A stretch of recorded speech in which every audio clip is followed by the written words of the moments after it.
Кеч-кӧнат эн шерге, эн лишыл, эн йӧратыме, эн пагалыме айдеме тӱняште — тиде ава. Мый Аркадий Пулкетовын кызыт аважлан пӧлеклыме почеламутым луднем. «Аваем ушыштем» маналтеш.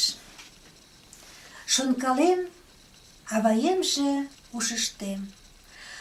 Пуйто йӱр почеш пеледыш, ӱпшым мый тамлем. Тудо шочмо мланде дене иктӧр мыланем. Шогылтам омса воктене, вашлийнем. Шерге аваем. Титакланла козыраҥше кидшым шупшалнем, уло капшым шокшын ӧндалнем.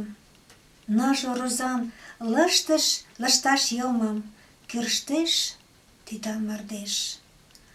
Аҥыргыше семын мый коштам, вуем пӧрдын, шӱм-чон тыланет куржеш, аваем.